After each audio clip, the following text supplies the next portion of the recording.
হামের উপসর্গ নিয়ে আরও 4 শিশু প্রাণ হারিয়েছে। নতুন করে হাসপাতালে ভর্তি হয়েছে 1285 জন।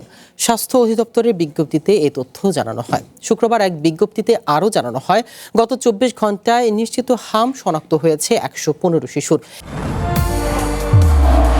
নির্মাণে নাম্বার 1 শাহ সিমেন্ট।